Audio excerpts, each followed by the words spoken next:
თავი დაგვანებიო, წადი შესახშიო და მობილში აღარ გამოხვიდეო. ჯოხი გამისრიალდა და ტალახში ჩავარდი. ბავშვებმა კიდე ჩემზე დაიწყეს ცილი რომ ვერ დადისო და რაღაცაო. ახლა ვგრძნობ ხოლმე რომ არ ვჭირდები ბავშვებს და არ უნდათ ჩემთან მეგობრობა. ძალიან გარიყული ვარ მათგან. ბავშვებთან მithხოვე თამაში, მაგრამ ბავშვებმა ესე მითხრეს რომ თავი დაგვანები არ ვითამაშებთ შენთანო. უბნის ბავშვები რომ დამცინან, ამის გულისთვის ვტირი ხოლმე.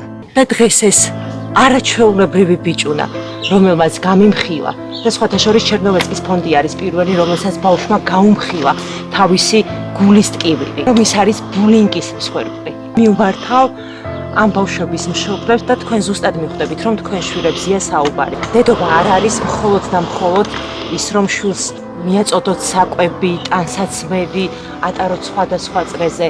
პირველ რიგში, რაც მშობლის ვალდებულება არის, ეს არის ის, რომ უნდა აღზარდოთ ადამიანად. ჩემი დიდი ოცნება არის, რომ ფეხზე გავიარო და ოპერაციამ ჩამეტარდეს, მაგრამ დედას იმდენი შესაძლებლობა არ აქვს, რომ კვლევები გამიკეთოს. ყოველ ღამე ვულოცვლობ, რომ ღმერთს ვთხოვ, რომ ისა თურქეთში გამიშვან და კვლევები ჩამიტარონ და ოპერაცია კარგად გამიკეთონ.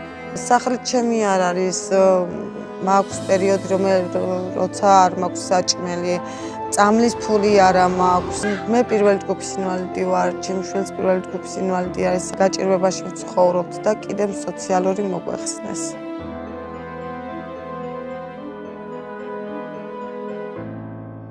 გადარიცხეთ ნებისმიერი თანხა ჩერნოვეცკის ფონდის ოფიციალური საიტის მეშვეობით.